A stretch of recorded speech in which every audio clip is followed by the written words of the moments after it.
most of our Hollywood stories that get turned from novels into movies that get like played over and over again is a version of the hero's journey. I actually think that's a really narrowed perspective, is what's keeping men stuck, because it's told from this like warrior perspective. And so it is the sacrifice of self in the pursuit of the goal to slay the dragon. And then it ends. But often that man in the story never gets to live for very long, or they never get to have their happily ever after, or they never get a transition from being a warrior into something else. If you scroll on social media and you watch TV and you read books, all of them are that story. It doesn't matter if you're reading a nonfiction book about the soldiers in a very real scenario. It doesn't matter if you're reading a nonfiction book about leadership of a company. And it doesn't even matter if you're reading about a female leader in a company. Often the tropes that you're seeing when you're reading every single one of those stories is told from the narrative arc of the hero, the warrior. And that's probably great if you're at war. But I have never been at war. And so if we're not at war, and I'm not at war with myself, what do we do if we don't have an archetype for something else other than that? Welcome to another episode of the Being and Leading podcast, a podcast where we talk about conscious leadership, the way of leading from within, straying through to ourselves and our own values. And what I inspire to do is to talk to people who build real connections and create success on their own terms. And I hope to bring honest conversation about leadership that feels right and not just looks right. I'm Alex, and I'm a gestalt therapist and a coach. And today I am going to host someone who is leader and a leadership expert. And on the other side of leadership training, Garret Wood. And I don't want to say more about him. He will speak for himself. But what I am curious and what I think that will be really special about this episode is having a really wide overview of all the problems that leaders are facing and are coming to him in his hypnotherapy practice. So we'll talk more about all these things. And without further ado, welcome, Garrett. Hey, thanks for having me on. I'm excited to be here today. So as I mentioned, and as many people who are listening to these episodes know, the first question is, how would you describe yourself with? What are words that you would describe yourself with? Normally 3 or 4, but you can use as many as you want. The easiest one that comes top of mind is curious. I feel like I've always been a curious person. Sometimes that's annoying to myself and others. I remember being a kid asking more questions and not satisfied with answers. If it didn't make sense to me or I didn't understand, that would like annoy me. So maybe impatient as well as also probably a word I would use to describe myself. So curious, impatient, and I would argue like probably not aggressive is the right word, but like engaged, like willing to go and like if I'm impatient, willing to take action, I guess. Mhm. I very much resonate with curiosity that sometimes kills the cat, Yeah. which takes you to places that you might necessarily not want to visit always. But actually, I thought this is a really good point about aggression, because in Gestalt therapy, aggression has a completely different, not non-populist term, which is engaging with the environment in order Mm. to get to know it. So I'm really glad that that's something that's kind of came to you. And I wonder if you could maybe speak more about that, because it is about agency, not in the way that we talk aggression normally. Yeah. So I don't know. My sport of choice now is parkour. So it's literally engaging with the environment around you in a way that is creative and also gets your heart rate going and challenges what human movement could or should look like. We've been walking since we were 2, maybe 1 if you're a prodigy. But traveling from A to B from a really boring right foot, left foot stance. In parkour, you're like, okay, how do we get from A to B in the most interesting or unique way? How can I challenge my body or my creativity and this environment around? And sometimes you put yourself in a little bit of a struggling, challenging position and your heart rate gets really high. I haven't always done parkour. It's pretty new. I've been doing it for the last 5 years. I'm not good at it, but I find it fascinating because the same feeling you get in your body, I used to get from running or like a CrossFit type of workout, where your heart rate's really high, you're really in your body. You can't think about anything else. You can just be present in that moment because of the challenge that's around you. And that was really helpful for me because it was a way of me being able to get out of my head and just be present.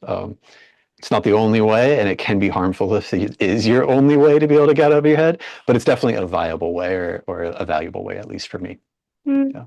And I have several things that are coming up, but one of them is what really sparked that interest, and what is it that you are learning from the unusual ways of moving, and also I feel often we live in such a sedentary way that we forget that we have much more capacity than we actually have. So I'm quite curious what this practice brought to you.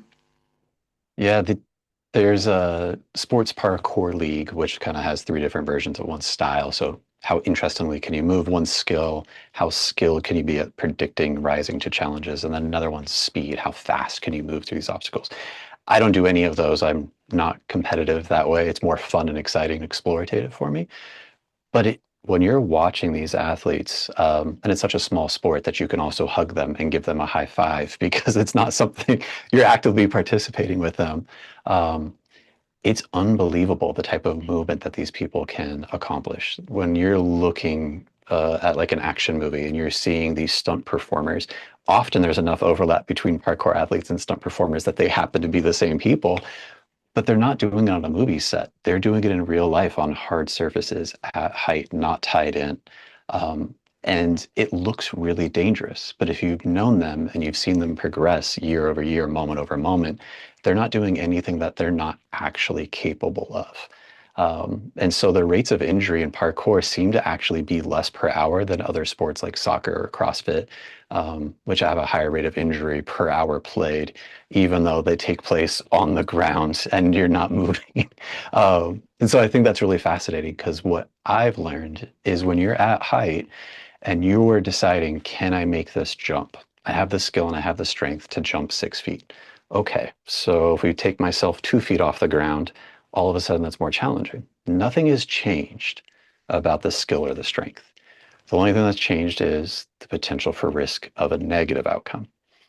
Mm. Can I still see that same confidence and execute it? Or does that perception of negative risk stop me from being able to perform?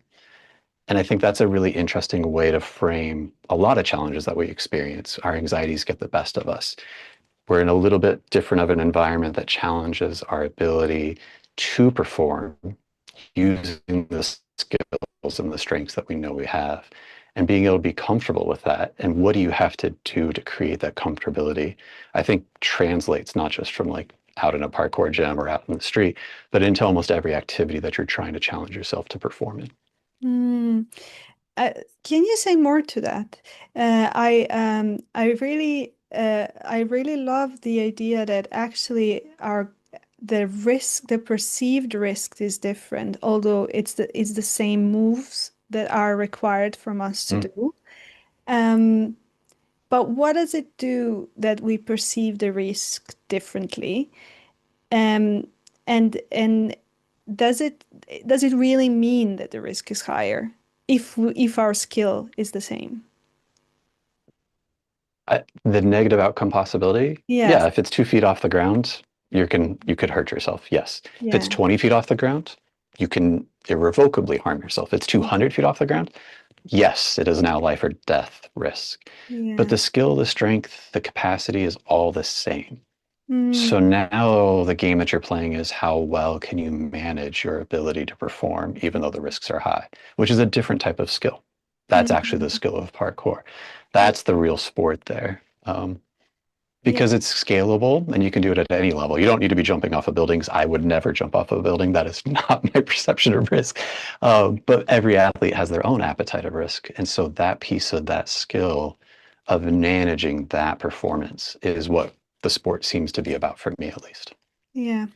And I want this is my curiosity, and I haven't spoken about this before, but it just brought something to me when you said that this was my only way to live my heart rate, and it was kind of the only way to kind of be fully present in the moment and in the body. And I sometimes feel and especially I think in leadership, there is this idea that you really need to go to an extreme to like really, or like also this idea that you need to be constantly focused. And I think people put themselves in this place for extended periods of time.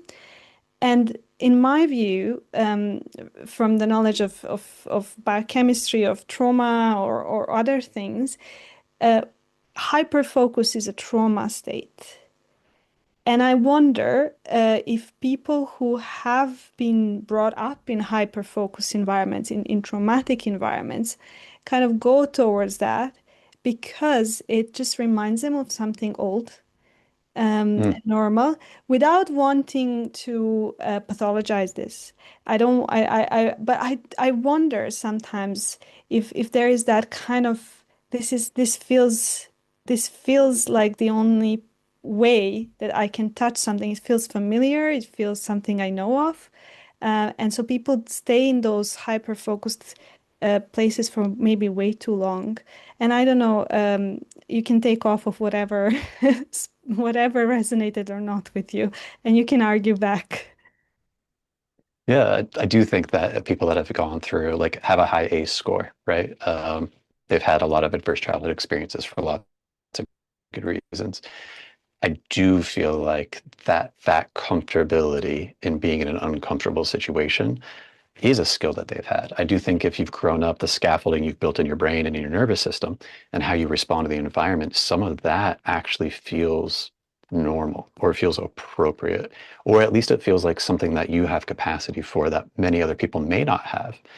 And if we're in a competitive work environment, that might be your comparative advantage over something else. Being able to perform in a high stress environment that other people can't perform in. Oh, now that can become something that can set you apart from your peers and your colleagues and put you in a position where you are given the ball to run with or whatever sports analogy we want to use. And that can work for a lot of people for a long time, but eventually it's going to come up with them. It's going to come to a head and it can be challenging. The Mm, hard part is, I think, for a lot of people, is they build their identity around being the go-to person, yeah. about being the person that when things get tough, they put you in the front lines and you can make things happen. And you can do that for a while, but if you never have a recovery process, or the only time you feel alive is that, or if your identity is entirely tied to that ability, that's really dangerous because your nervous system can't stay in the on all the time. It can't stay in that hyper red line all the ways on. It's going to have detrimental effects to yourself, to your health, to your relationships, to everybody around you. And if you're at the center of the business, those negative effects are going to play out on your team. They're going to play out in the organization. And eventually, if you have enough people doing that, that's going to harm everybody in the organization and everybody you serve as well. So I Mm, do think those leaders in that position, it may be a skill, but if it's the only one you have, it's a dangerous one. mm. And I kind of I'm torn between wanting to hear more of your story and go on this path, but let's stay a little bit with what we've just started, and then we'll backtrack to hear how you got into this. But Mhm. I think and this is something that people often feel it's gendered in a sense that women are the nurturing, they are a go-to person in a certain context, and we all actually, I think, forget the other part of the equation, which is where men feel like they are the go-to person, which is normally the business space. And the you said, and I think what the most important thing you said was that if you only have that one skill, that becomes dangerous. So maybe if you could speak to what are other skills that then need to be developed so that the Mhm. person is more whole and less in a place of endangering themselves. Yeah. If you have to be in a hyper-focused state to function, it costs a lot to be able to do that. Um, Often hyperfocus is talked about like in the sense of like neurodevelopmental differences, specifically people with ADHD.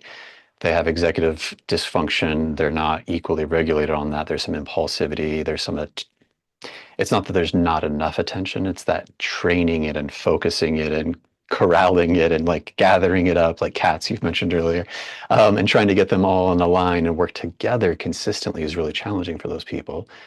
But when they switch into a hyper focused state, all of a sudden they feel like all of that is gone. It fades into the background and they can just do the thing and many things at once. And it almost feels like if they have one thing on their to do list, they can't do it at all. If they have 50 things, they'll probably get 38 or 40 of them done.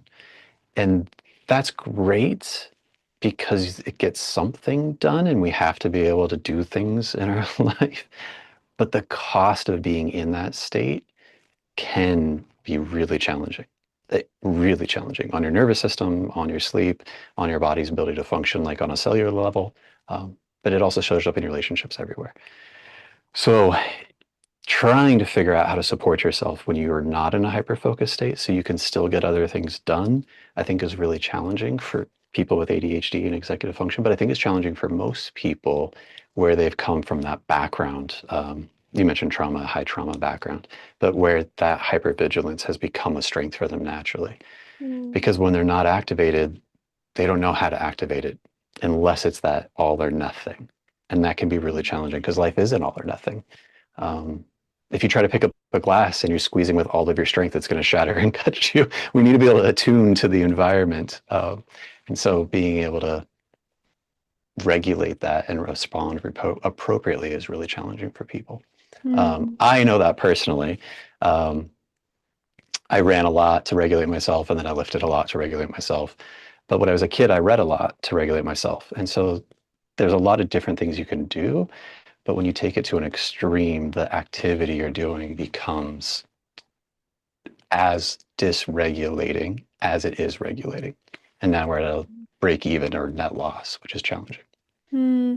And there is something that one of my previous guests, she calls it fluid responsiveness. Mm. And that ability, as you just said, to really tune in and to be attuned to that pressure that feels right, but that requires a sort of inner knowing and inner attunement, which I feel a lot of people and at executive positions often don't have, which is paradoxical. But I wonder if we backtrack a little bit before speaking about the problems.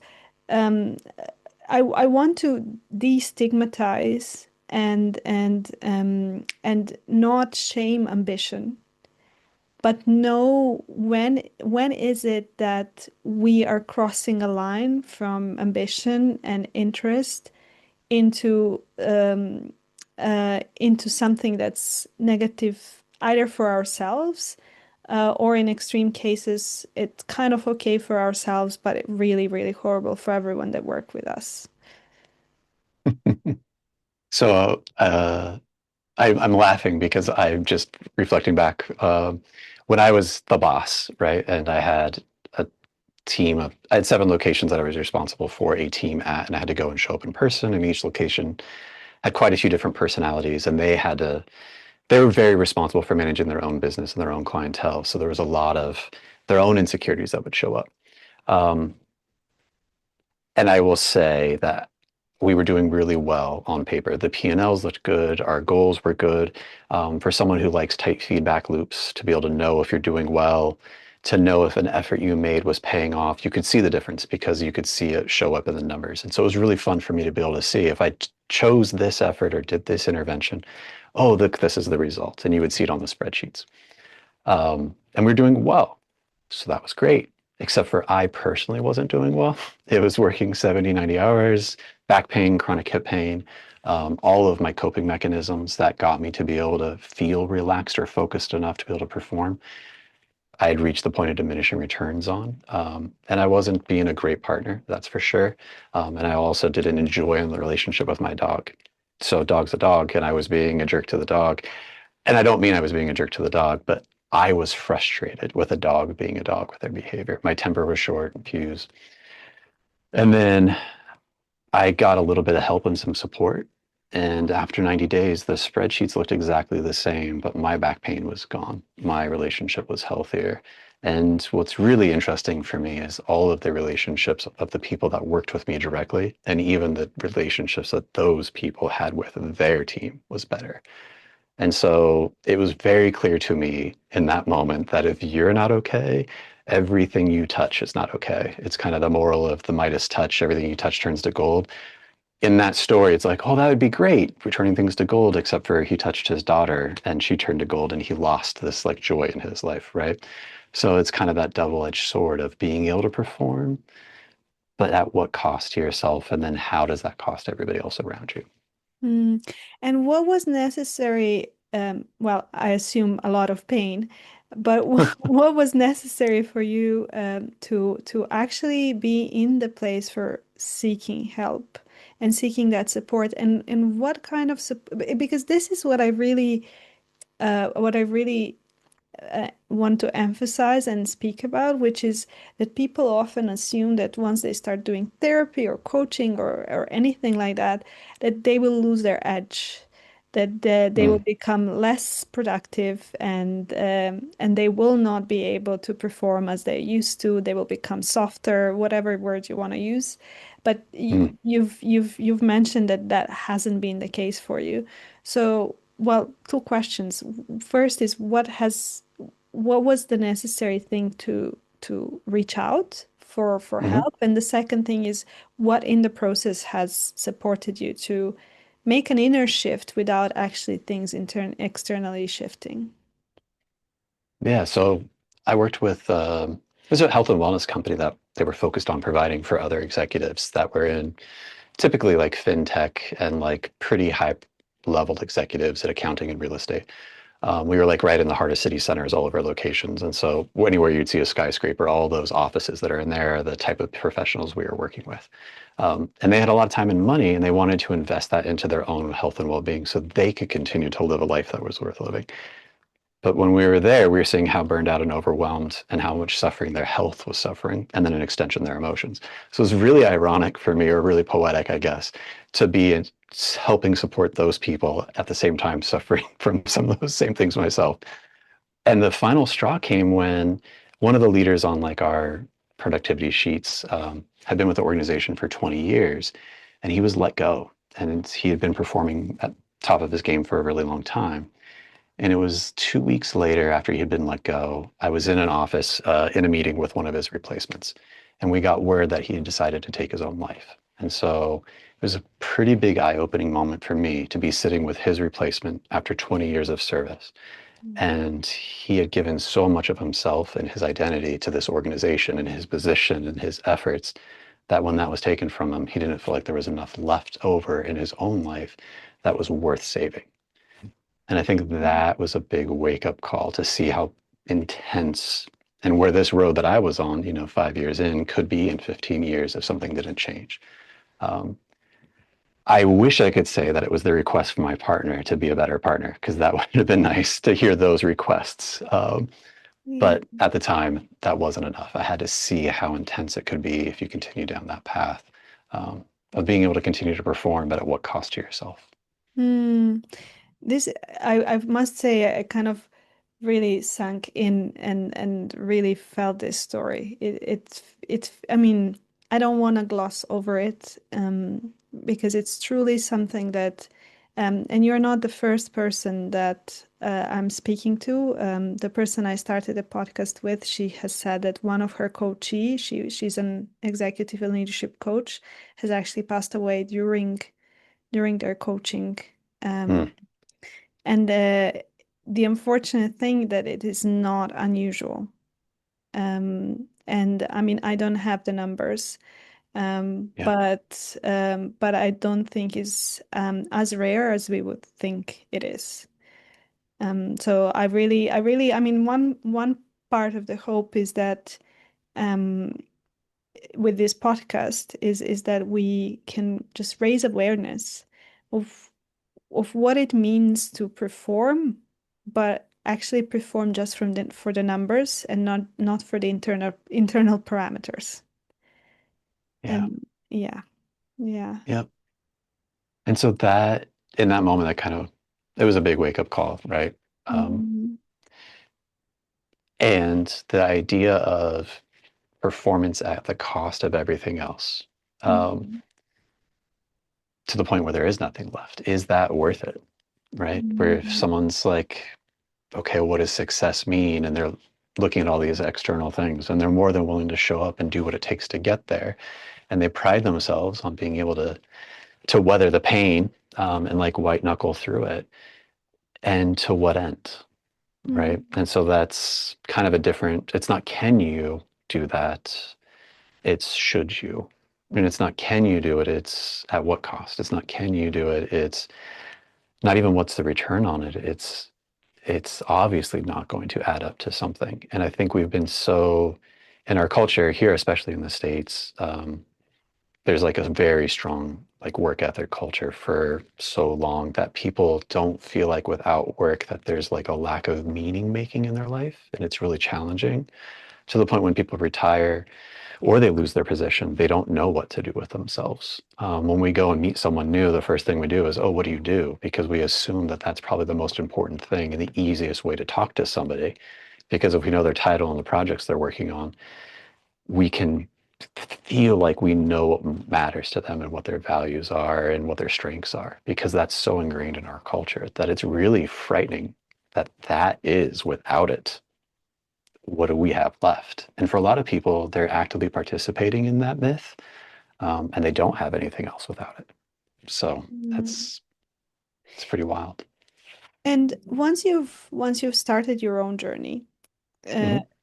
what have been the things that you slowly started to unpack, and to realize that they don't serve you or didn't serve you well? Yeah, and so I do think that you mentioned um, traumatic events growing up, right? So I wouldn't say I had a challenging childhood. I would say everybody has a challenging childhood because being an adult in the world is challenging. And the world changes so fast now that the world your parents prepare you for isn't always the one you're going to grow up in. So you're always going to have to continue to adapt no matter what. That being said, if you grow up with beliefs that the world isn't a safe place, or um, I'm not capable, or I'm not productive, or I'm not worthy, or there's this cognitive belief inventory, talks about inner schemas. That's something, a tool that I use with clients, because often the reason why they're looking for that top spreadsheet, those numbers after their name, the title on there, is to have evidence to disprove a belief that they have about themselves that's a negative. And so that's a really long way around to solve that problem. If I don't think I'm competent and I have to go become a JD and then close all of these cases and get all of this work done to prove to myself that that's not true, that's a lot of work. And if you lose a case or you lose a client, now you have evidence to prove to yourself that that belief is true. And so, in like fighting with that, to trying to disprove that, you're always stuck in that cycle. And then it's a really good reason to always have to be rising to the occasion, rising to the challenge, never being able to take enough time because you're really trying to outrun some of those limiting beliefs. Mm. And I feel in that space of kind of, you not only that you are trying to rise to the occasion of kind of showing that you're not what your beliefs are telling you you are. um, it often happens that we somehow construe our environments to show us that we are not, to prove our belief right. And I like that quote that, until you make your unconscious conscious, you will lead, you will, things will happen in your life and you will call it destiny. I mean, I'm butchering it, but it's a Carl Jung quote. Yeah. Um, and then I feel, and this is where maybe I want to know what's your experience, but this is where I sometimes feel like uh, we have a lot of knowledge of how humans are, how they're formed, and what shapes them to what shapes us to be who we are when we grow up. And yet somehow this knowledge is still stigmatized. Mm. And we believe that there are special people that go through childhood completely unscathed, and they don't have anything that is limiting them. And it's just simply not the case. I really don't know anyone who has gone through this unscathed. But do you feel that the narrative is slightly changing? And if not, what do you think we need to do uh, to support the change? I do think that there's a history of people thinking that, oh no, this is just me. Mm, And I do think one of the positive aspects of social media is people realizing that it's not just them. I mm, do think when it was like journal reports, when it was articles in a newspaper, it feels so formal and so academic that people go, oh, okay, so there are people in this study that felt like I feel. Great. But they're being, like you mentioned, it's in a study. Oh, it's a pathology. Oh, it's a, mm, but if you look at the rates of burnout, if you look at the rates of grief that people are going to go through, if you look at the rates of mental health episodes that people are going to go through their life, it's not something that's over there. It is something that is in here and everywhere else at all times for most of us. Um, the Martin Spiegelman, I think is his last name, former president of the APA, he did his research in the 70s about learned helplessness, which is talking about like how you would traumatize a dog to create a response worse than Pavlov's drooling at food, which is kind of cute. Um, they would not be able to escape a box. And so then they would just resign themselves to the experience. And then later he talked about learned optimism. And I actually think it's really interesting because he was in that transition from the beginning of his career to the end of his career. He kind of had this existential awakening where he was like, wait a minute, if you live long enough, it is just a matter of time before you're going to encounter enough of these challenging situations, no matter who you are and how privileged your life is, you are going to encounter this response. And that is actually the default. That is the yes for most people. And it's actually only a few people that have an opportunity to learn this optimism, to know what to do when they get into that, to unprogram themselves, to make a transition out of it. And I think that was kind of interesting to see him start his career in the 90s and then end it in the early two aughts with that transition from learned helplessness to learned optimism. mm, And so to your point, there's no one that's going to be unscathed. Maybe mm. if you live to 13 or 30, but I don't think we would wish that for most people. We want people to have whole, healthy, full lives and be able to operate. Um, so, Yeah. yeah. And this actually reminds me of I am not going to probably guess the book or the author right or the quote, but I'm just going to paraphrase. I think it's their last name is Powell, and I think the book is called Do You See Me? I'm not exactly sure. Mm, But I think he was a transactional analyst, and he has one small paragraph that when I was packing my books, I recently read, and it says, if you hear someone saying, "This is just who I am," mm, it is their unwillingness to grow up speaking. And yeah.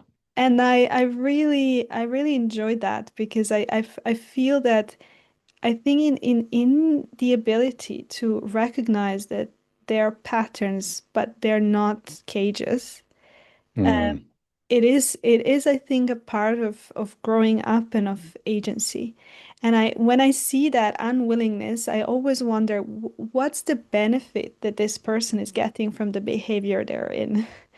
Because often it has benefits. Uh, and yeah. and people don't really want to get out of it because the benefits might be too high. And they are Yeah. unable really to see what's the risk. And maybe, you know, if we circle back to the beginning of our conversation, um, what happens when people are actually not able to perceive the gravity of the risk? Because, you know, in the beginning, we assumed that a person can really judge that, you know, 20-meter or 20 feet high something is actually a risky situation. But many people have delusional or like skewed or distorted ways of looking at what the actual risk is. Mm. And how do you work with that? Or do you work with that? Yeah, I think there's some people that have time blindness, and they also have that extends to effort blindness as well, because effort and time can kind of, there's an overlap there, right? They're not always synonymous. But you're like, oh yeah, I could learn a language. Sure. And could you? Yes, I do believe most people could learn a language. The amount of effort and time and energy and attention that it would take to learn a third or a fourth language if you're not in the US, a second language if you are in the US, um, is a lot. And I think some people are so excited and enthusiastic that they don't pay attention to the effort. And then halfway through, they realize, oh, this is too much. And too much of my attention is poured into this at the neglect of these other things, and it's no longer worth it. And so then they set up a series of failed accomplishments. And then they have an idea of like, oh, I must be a failure at everything. Mm, And that can be coming from a place of ambition where they're biting off more than they can chew without that awareness, which is a different type of risk, right? Um, mm, and so there are people that they ask others around them and they don't encourage them to take a risk. And then there's other people that are more than willing to take a risk and they need other people around them to do that same thing. Finding that community that's appropriate for how you show up in that pattern to challenge you to either take more risks or to slow you down from taking too many risks. mm. Um, it, there's no one right way, right? It Yeah. depends on who you are and the situation that you're talking about taking that risk in. And I really I think that's really important because Gestalt therapy speaks about polarities and Mm, about the ability to move across that spectrum and not to become fixed in one state. And we call that growth edges. So it's not even shaming. I think every one of us has a growth edge, meaning the need to get to the other polarity which we have not experienced. mm, And I think that's why I really like group therapy because it often shows you the extremes, and it's normally the mm. person you most hate in the group.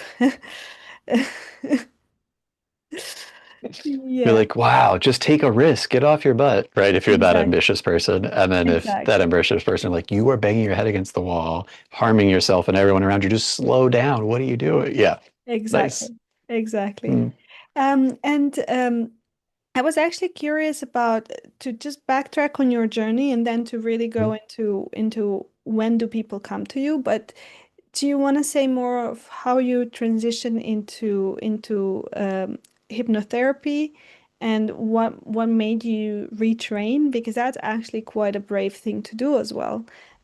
mm, And to expand your identity, and often that expansion of the identity feels like you're dying on the inside. mm.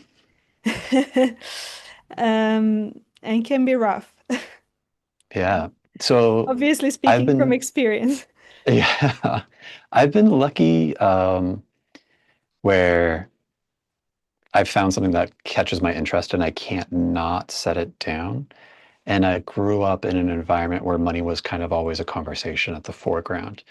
And some of the benefits that came from that was going, okay, here's this interest, and there's only so much time, and you need resources to be able to care for yourself and the things you want to do. So we need to figure out a way to make sure we put these as close together as possible so that way we can continue to pursue this interest. Um, and so as a kid, that showed up as working a job at a really young age, which is great, but I wasn't able to go be on a sports team and I wasn't able to give myself academically a full attention, right? But I worked a lot as a kid. And then in college later, I wasn't giving myself academically as much as I probably should have. But I had an opportunity to go all in on a sports endeavor. So I started running a lot, caught my attention. It was really healthy for me mentally.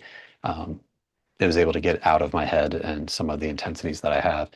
So I went and did running as hard as I possibly could to the point of all of the diminishing returns, to the point where it was super unhealthy for anybody. Mm. And out of that, I was like, oh, I need some help to support me through this process. I need someone who can show me how to do this better. And so I met with a trainer. I got stronger. We stopped running so much and I was able to build my strength that way. But I was looking at him and I was like, hey, man, you seem happy. You're helping people. They seem to enjoy their time with you. I could probably do this. And so made a transition. And that transition was pretty easy. And was actually a model for me for a lot of other transitions in my life. So I've been able to do that same type of transition a few different times now. So after a while, I stepped from working in that location to managing a location, managing team. And when I was working there, a lot of clients would show up with aches and pains in their body that wasn't from the training and it wasn't from sitting too much. Something else was going on. And I had no clue what it was because, young and dumb. And I had my own experience of that. When I transitioned from being working with people to leading a team, I never felt like I was there with the people. I was really isolated. And I felt isolated from my boss. I felt isolated from my team. I felt isolated from my clients now because I had so less of them. I didn't have a great relationship at the time. And I started getting a lot of tension in my body to the point where I had this chronic hip pain that wouldn't go away. So I couldn't run, I couldn't lift. And I ended up at the ER on a Friday night, and the attending physician was palpating my groin, which is the pectineus, like way up in there. So he had an accusatory look of like, what are you doing here on a Friday night? Like, that's where I was excited to be. I had to assure him, no, this is real chronic pain. And there was nothing he could do. He's like, everything checks out, imaging's fine. I don't know what to tell you. So that was kind of strange for me at that time because I was not aware that emotions show up in the body and that if you're not okay emotionally and mentally, you're also not going to be okay physically. And how I was okay mentally, typically and emotionally, was through activity and being in that embodied experience. So I was really in trouble after that. Um, but I went and met a guy. He's palpatory. He did ART. It's like a nice little release technique. He was able to release my pectineus. I could run and lift again. It was great. At the end of 6 months, I'd sent all my clients to him, and they enjoyed hanging out with him more than they did me. And I was like, oh, I'm going to do what he's doing. This is even better than what I was doing before. So I went and got schooling for that. And then when I was seeing clients working with them manually with some of that tension that was showing up, there was a point in which the manual therapy wasn't releasing anything. It was making it worse. The tension would come back more. And so it felt like we were working on the wrong end of that. It felt like there was something else on the other side. And when you're working with people in that intimate setting, they would share stories. They would share stories from a long time ago. Like, yeah, the shoulders always kind of give me a problem from this one afternoon with my brother, the first time I can remember it. And this thing happened. And yeah, it just never felt the same after that. And a couple times they would share that story, and you'd be doing that work. And then all of a sudden, something would change. There'd be a new range of motion, there'd be more strength there. And they would text you a few days later, like, hey, I feel great. I don't know what you did, but it's awesome. And I don't think it was anything I was doing. It wasn't the techniques. It was for them being in that moment, feeling safe, sharing that story, calling that to their mind's eye, and then receiving that care and support in that tissue that made a change for them. And that was like fascinating to me. And that's where I started getting into some ideas of like how trauma shows up in the body and where that comes from and how you work with that. And so I went back to school again to kind of pursue that. And then there's limits to that as well, because you're not always going to butt up against a somatic response with these limiting beliefs and experiences that people have come through. They've been a part of them for so long that they're these ideas or experiences. It's a schema, it's their nervous system, it's the scaffolding. And so that is helpful, but it's sometimes not a robust enough solution. And so hypnotherapy seemed to be promising for some of those other things as well. Mm. What I really enjoy, and you've said that your one of the things that guide your curiosity is curiosity, and I really feel that in this story, and Hmm. in in in your unwillingness to settle, but not in this is where this is where I think that the true ambition stems from, is Mm, is that is that inner motivation to know, to understand, to see, to go further, to go beyond. And I feel like in in in that way, I think we can grow in a healthy way. When we bump against a problem that none of our tools mm, can address, and we are curious enough to say, what else? mm. And this is what I really appreciated from your story. And actually, this is in the trauma film there, well, I think just in general in the psychotherapy field, we have the bottom up and the top down approaches. Yeah. And I feel like and hypnotherapy is kind of both end in some sort of way. And so maybe, and this is what we discussed when we met the first time, maybe we could speak about hypnotherapy, but not in the woo-woo, this is the kind of mystified way of things happening, but really what are and this is what I really like, what you said. You've shared the great techniques you learned, but you also shared their limitations. And I really deeply believe that the more the better, and everything we know, including just typical medical procedures, they have their limitation and their space. And I think nothing needs to be like overemphasized. There's space for Mm. everything. So maybe you want to speak a little bit about hypnotherapy and demystify the process of it a little bit. Yeah. I do think hypnotherapy's raises people's hairs in the back of their neck a little bit in general, mostly because their exposure to it has been viewed through a lens of like horror movies or stage hypnosis.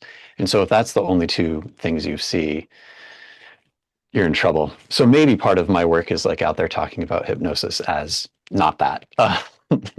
But I think the most fascinating thing about hypnosis is all hypnosis is self-hypnosis.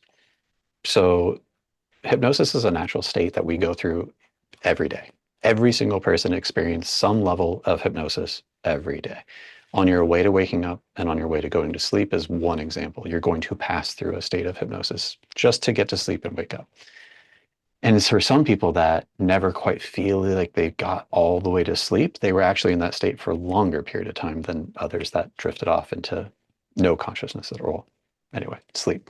Um, but another example is when you're laughing or crying at a movie, you may know the actor that you're watching. You may know their name, not their character's name.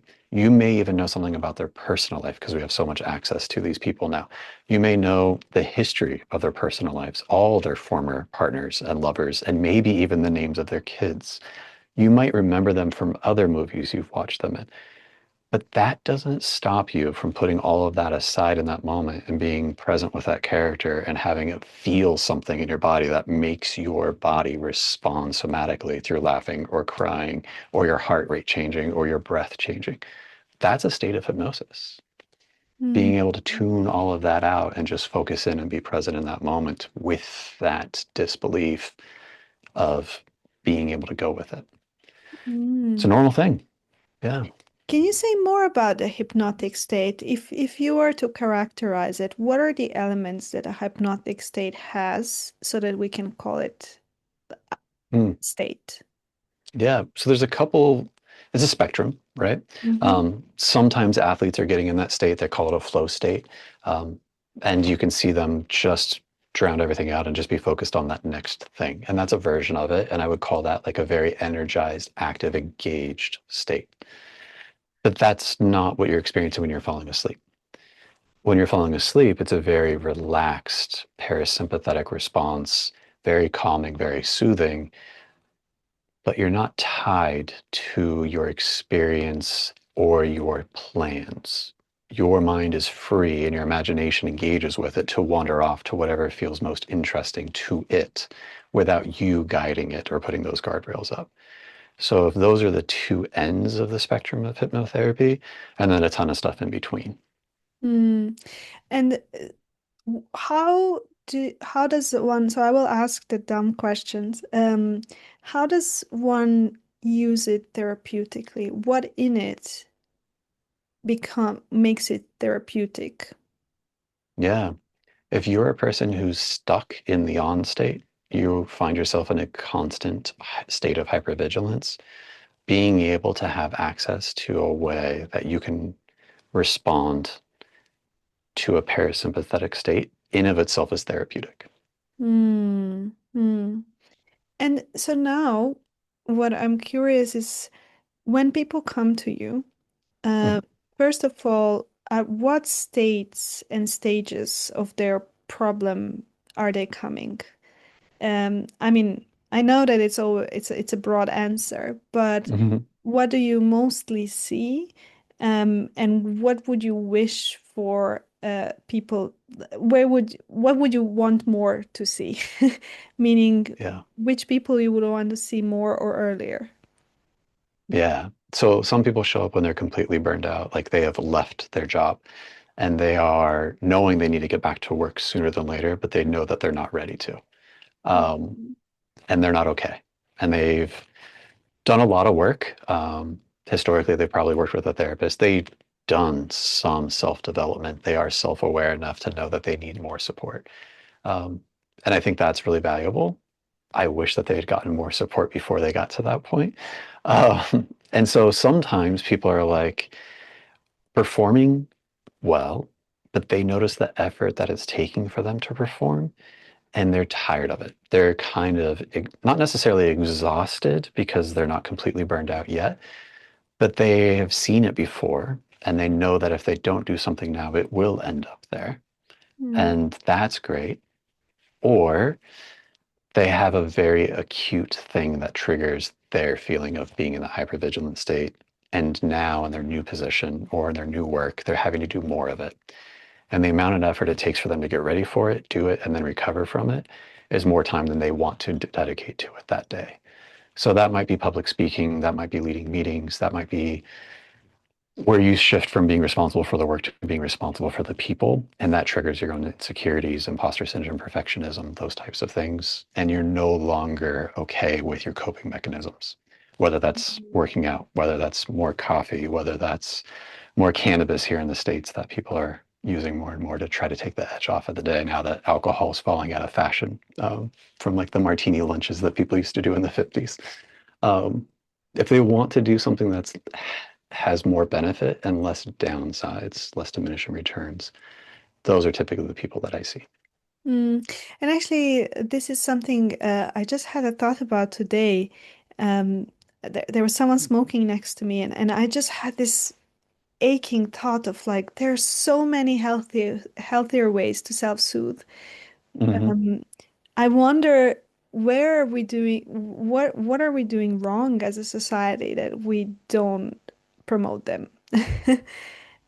So I wonder, I mean, I know it's a big question, but I just wonder, do you have any thoughts about this? What is it what is it the impediment or the block to access um, a healthy coping and stress relief? And money is a thing, but I don't think it's the only thing. I really don't. Yeah. Smoking is pretty expensive. Immediately, like you have to go buy them, you know. And the nicotine that you get from that doesn't last for very long, so it requires you to go buy more of it, right? And then we all know about the long-term health consequences. I do think that the long-term health consequences make it hard to get that feedback loop tight enough to make informed decisions. The longer the consequences are away from the action, the easier it is to get lost in the moment. Um, and then the hard part is if you use a substance, any substance, and it's working, you're not really incentivized to change. And often there are diminishing returns on it. And so it doesn't work as well. So you do more of it, but then you get more of the diminishing returns. So you have to do more of it. So you're kind of in this like cold war with these behaviors, these coping mechanisms.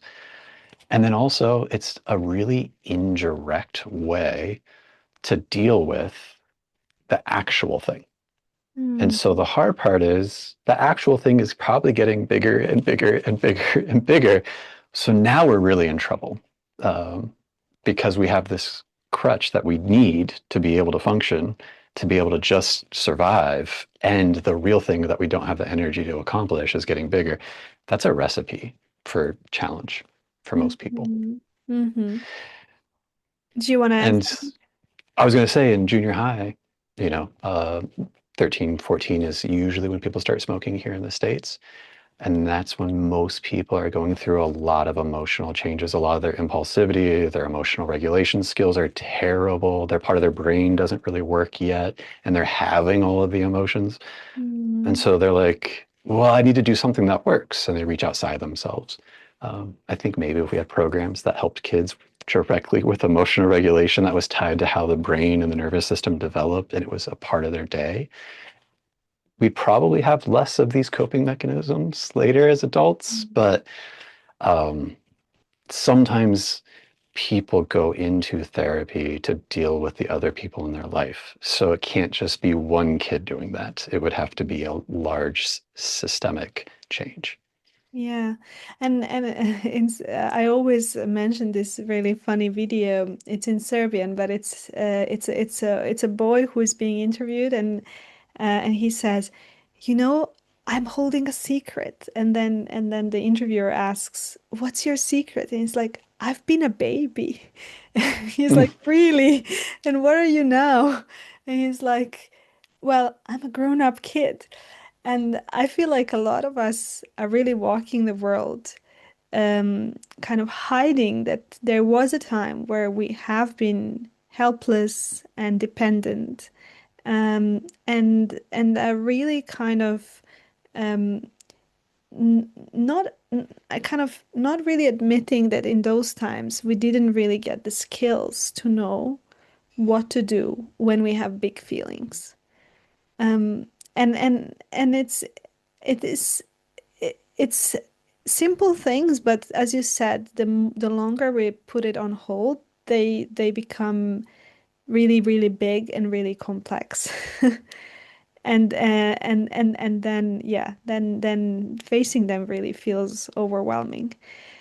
But maybe uh, let's talk about what happens when therapy and hypnotherapy and everything you do, and you've spoken to this a little bit in your own experience, but when it really works, what are people in for um, when they do come and do the work? Yeah. Doing the work, I think, is really challenging for people because it's extra. You're confronting some of those things that have been sitting there in the background for a long time. So it can be really challenging. There's no doubt about that. One of the things I like about hypnotherapy is it's a relaxing state for people to be in. So I feel like it's less intense than some other types of interventions out there. They used to do flooding, which is like really challenging for people. And um, the idea behind memory reconsolidation really kind of piques my interest, where people bring up something that was distressing, but they're in a relaxed state. So then they put that memory back, and then the next time it gets brought up, it's a little bit less intense. And if you repeat that process enough times, it doesn't change the story or what happened, but it does change how it feels in our nervous system to bring it up. Or Yeah. when it gets brought up just by the people we're around or the situation we find ourselves in. But another part that I really enjoy about hypnotherapy is not just focusing on diminishing the bad, but also building the good. So all of the experiences you've had that you felt, not like I want to do this or I'm envisioning or I want to feel this way, but in moments where you actually felt well, okay, can we make those bigger? Can we make them easier to find in your nervous system? Because we do have a negativity bias, you know, we're evolved to have that. It's hardwired, it's there for good reasons. But the constant stimulus that we have now, I feel like we have to have a tool to kind of tone that down a little bit. Um, and so hypnotherapy is a nice, relaxing way to try to help feed those positive stories back to someone that they've shared with me, sharing it back to the nervous system when they're in that suggestive state, because it just makes it easier for them to find. And it's actually feels good. It's enjoyable. It's not quite the same thing as getting body work, um, but some people appreciate it just as much, especially if they're always in that on switch. So, Mm. And actually, this is a really, really important thing because sometimes the corrective experience in therapy is actually being able to share your joy. Because sometimes joy is shamed. And when children come like, look, mom, look what I brought. This is amazing. And then you get like, leave me, like, let me be. I don't want to see you. It is really a corrective experience to come into a place where you can safely share your joy without it being shamed. And someone I really love, she borrowed this sentence to me, which is good experiences don't leave scars. mm, And I really, and it is really something that I think is really important to build the ability to have a quote unquote emotional scar from the good mm, experiences.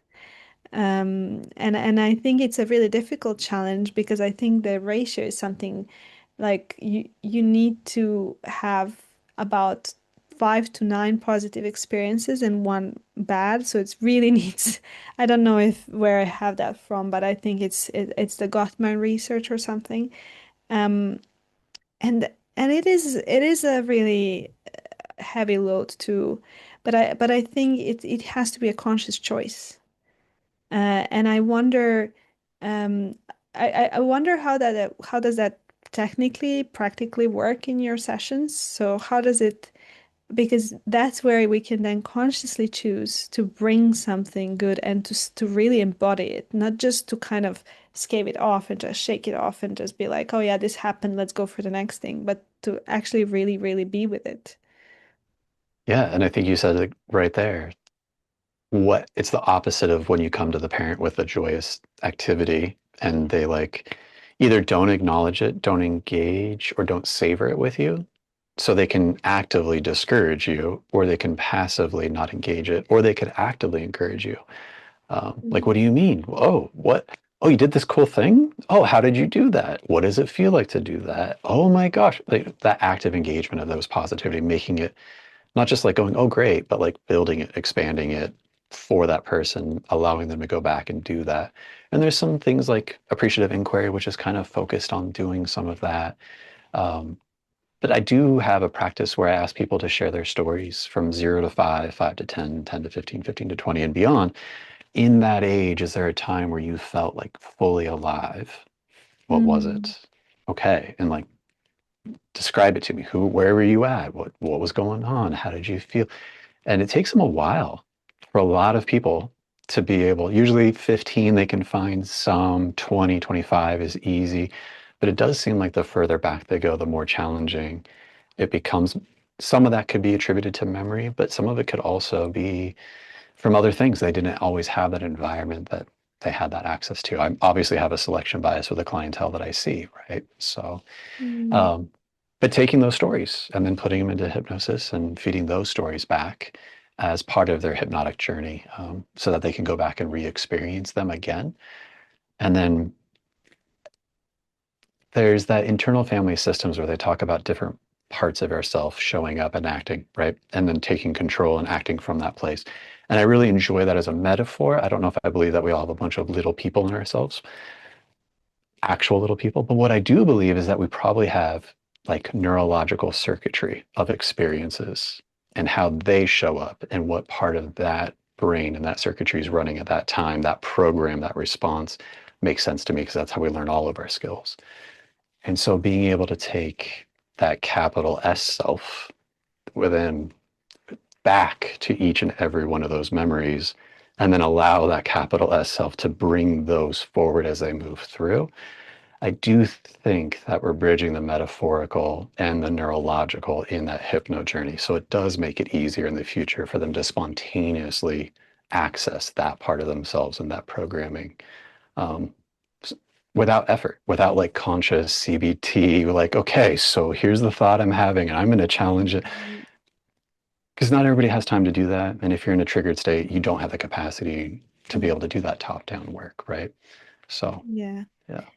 And uh, speaking of the type of people you work with, what are mostly the sentences or the myths or the challenges that they come with? So you've mentioned a little bit of being close to burnout or burning out, or but Mhm. what is it that mostly brings them to you?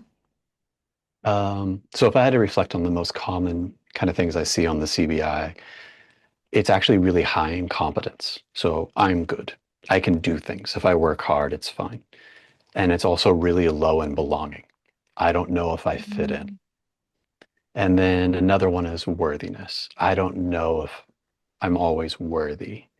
So if I'm really competent and capable, but I don't always feel worthy, or if I'm always competent, capable, but I don't always feel like I belong, sometimes people lead with that competence to be able to make those other feelings a little bit less intense for them. If I am competent, I can be safe enough to feel like I belong, or I can excel so well in this environment that they have to accept me even if they don't like me. Or if I perform well, they'll know that I'm worthy, and then I can relax and feel like I belong. Once again, it's this like general Mm. performance ability as the long way around to try to mitigate these very specific feelings. And then the amount of effort they put in to do that takes a toll. And there's just not Mm. enough time in the day consistently to be able to do that.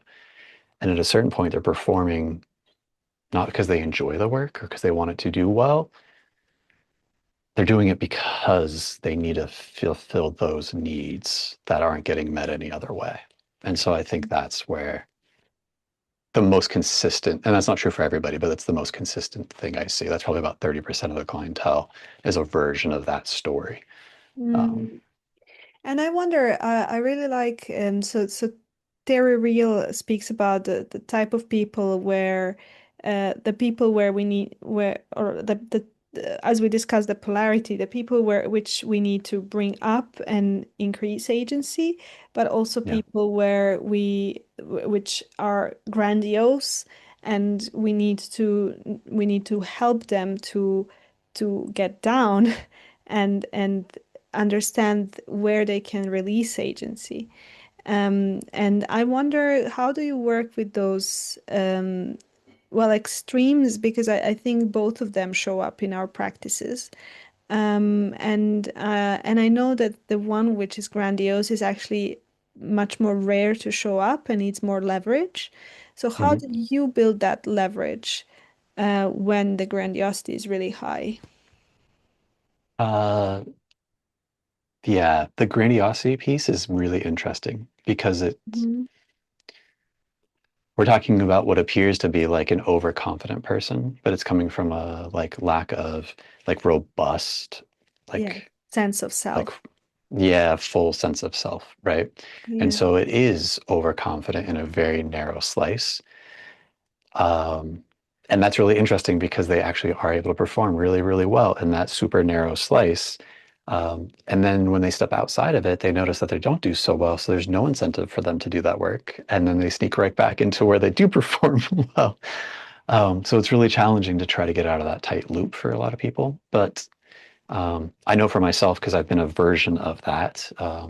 Historically, that is where that body stuff was showing up for me. That's where the tension was showing up. That's where the chronic pain was showing up. And so it usually shows up as a lack of sleep or emotional dysregulation. But then if you don't address it there, it's going to show up somewhere else. Usually in the body is what I've seen. Obviously, I'm biased with the type of work I do.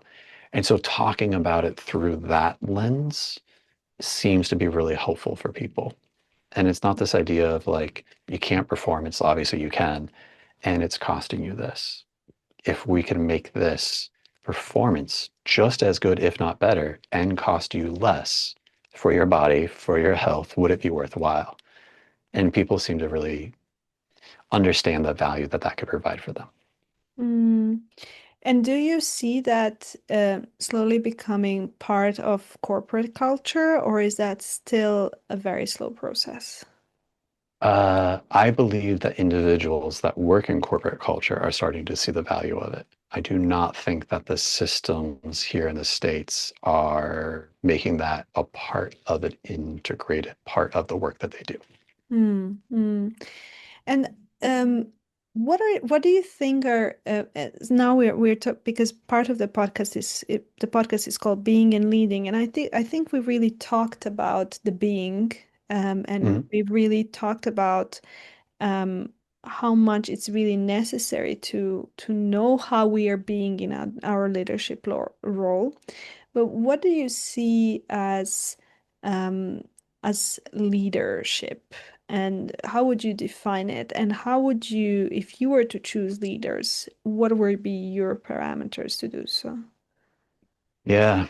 Um, you mentioned the grandiose piece. I think we have some systems in place that really, if 7% of the population has some version of their dark triad, I think a lot of those people find themselves in leadership positions because the systems we've put in place have selected for those people that are willing to stand up in the meeting and say, I'll do it because of that grandiosity. And so we're like, oh, they have no doubt or hesitation. Okay, I guess we should probably give the project to them. Um, and there's that Dunning-Kruger effect where maybe they don't know how much they don't know, and maybe that's not the right person for the job, but they don't know that. And then everyone else is coming along for the ride. And then maybe they do know they don't know how to do that. So then they bring people on their team and they work for that other manipulative piece to get those people to come along. So then the competency of those people on their team get done, right? And because we've self-selected to extract as much of that from people as possible, I think we've had some systems that are now in place for long enough that that's kind of a perception of what leadership has to be for a lot of people. And so then I think a lot of people that could be phenomenal leaders go, oh, I don't want to do that.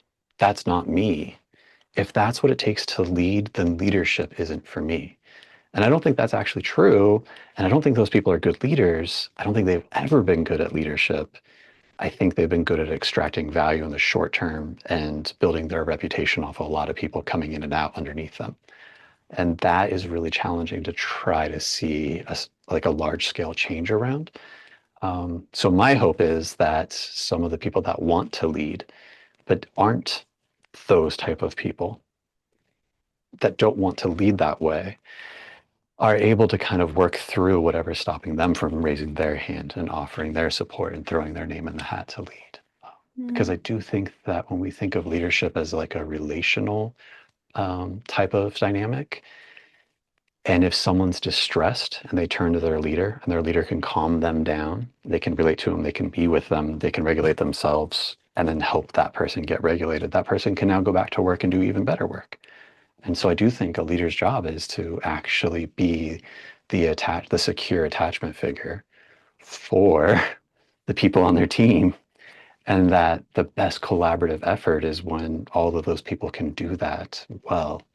And so that is a very different version of leadership than, scientific management has been doing, with Taylor, whatever, in the 1950s. So I do think that that model is outdated, and it's the reason why we have as much burnout as we do have. And under much stress because it doesn't just stop at work, it gets carried into the homes, into the kids' lives, and there's no parent there to help them with their emotional regulation. So it's chicken and an egg situation, right? But I do think if we had a different model of leadership that was built more about attachment and relational dynamics, we would have better work, we'd have better leaders, and we'd have better well-being all around. So it's Mm. interesting. And related to that, can you maybe expand what do you think are the current myths around what it takes to be a good leader, Mm, which maybe are stopping people who have that healthy natural tendency to do it, not doing it? yeah. This idea that like it's my way or the highway, I said it, so it has to be done this way, which is very like authoritative, or authoritarian even. That I think is a common thing that we've thought of. And most leadership models are historically lifted and pulled from military like history. And what works in a setting where you're in that environment is very different than what it would work for a collaborative effort, like to get a play made, a collaborative effort to get a bunch of passionate people to work together to create something from scratch. I do not think that those two dynamics are the same. And I think the fact that we conflate what works for military leadership is what the model should be based off of is kind of silly. But that's me. There's not a whole lot of data out there for me to be able to point to and see. I'm looking forward to seeing more of that. I would love to see it be funded. Um, but I do think that that idea is what's keeping a lot of people stuck. And so unless they've experienced it themselves from having a good leader that is relationally sound, they don't know. And basically what you're saying is the models we are creating for leaderships is models that are created in times of crisis.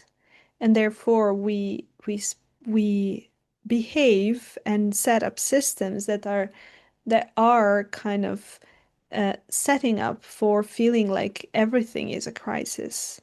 Whereas I think we slowly need to move is how does it feel to lead and to create in a place of safety? And I think our nervous systems still need to get there because not a lot of people have had the chance to experience safety probably long enough Hmm. to now know, oh, actually, like it can be different. Yeah. They say a quote I often hear that reminds me of what you said about like crisis is um, necessity is the mother of all invention, right? Like we are in Yeah. such dire need that we're going to try something, and then that's where it creates this new whatever the thing is. And I actually don't think that that's true. I think a lot of people are harmed Yeah. to get that one change versus an alternative could be, oh, imagination and creativity is actually probably the mother of all invention. And to be able to be creative and imaginative, you have to be in a hypnotic state to allow your mind to wander off to create solutions that of potential of what could be. The hard part is like you have to do a lot of that and bring it back and then put it to work and find a team to be able to put it into practice to find it there.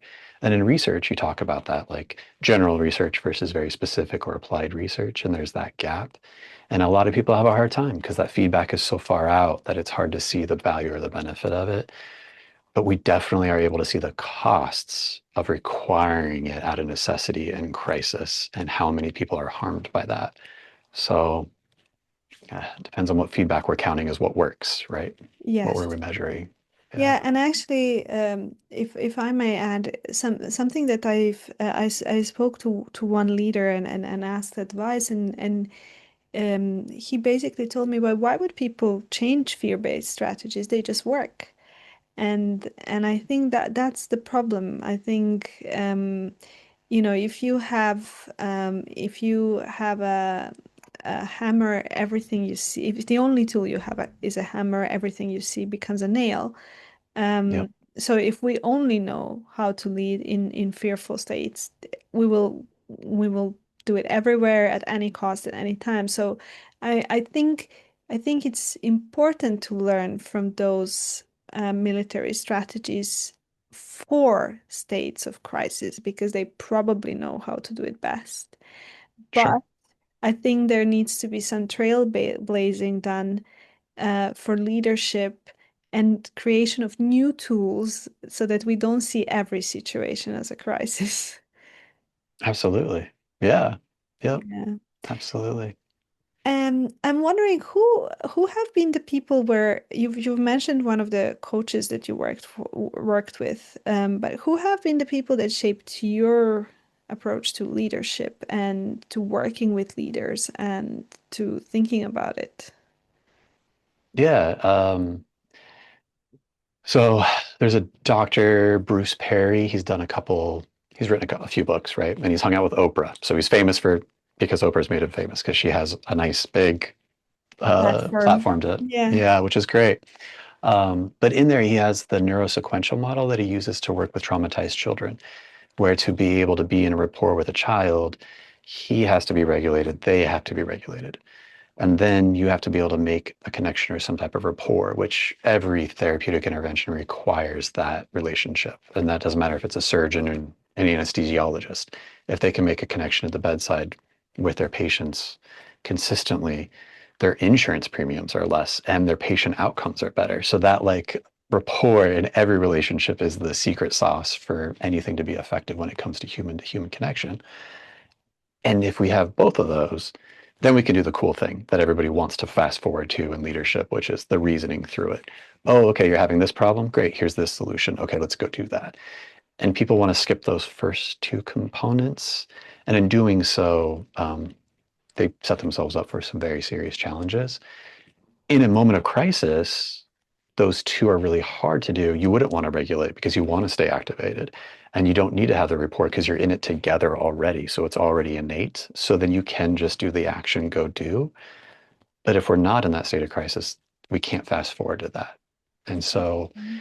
then you get into just a little bit of the Gottman work. Well, how do you do that? How do you relate with people and how do you create that? And then you get into the attachment work and polyvagal systems. Okay, so like what state are they in? The story follows state. Can they be open to that kind of work?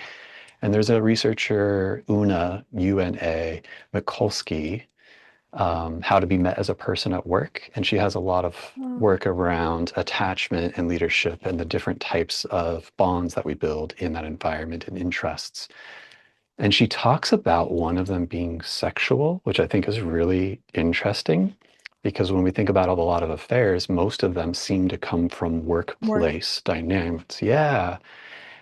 And there's a lot of different types of attraction people build. Maybe it's physical, maybe it's intellectual, but it's also collaborative effort. I'm working on this project, you're working on this project. Ooh, look, you did that, I did this. Oh, that's so cool. Oh, and that is what she's talking about when we talk about collaborative effort, how intense it can be for humans to work together to achieve a common end, and how easy and effortless and enjoyable it feels for everybody to be in that state. And that it's one of the natural types of attraction that shows up, which I think is really interesting. That's like a little aside of her work, but most of it is about how do you foster a collaborative environment for a team to accomplish things. And I think this kind of also leads into not leads, but I think speaks to the point of the expectation of people to leave huge chunks of themselves out from of the office door, and not really being able to bring. And it's actually an immense loss of energy to try and suppress all those different part of us. And it's almost delusional, the idea that we would be able to do so. Um, and I think it's quite important to start to acknowledge that these things are in between us, and not Mm-hmm. somewhere else behind the closed doors, which they never are. Um, Yeah. yeah. My favorite thing that you just said there, there's a study that it just felt like obviously Harvard said that like people are emotional and people go to work and people have emotions at work. And this they did a study that came to that was their conclusion, right? And it's just like, yes, obviously, of course that's true. How could we ever expect it to be anything different than that? And even if we were expecting that, how much of an effort is that on people to try to continue to be emotionless or to hold that back?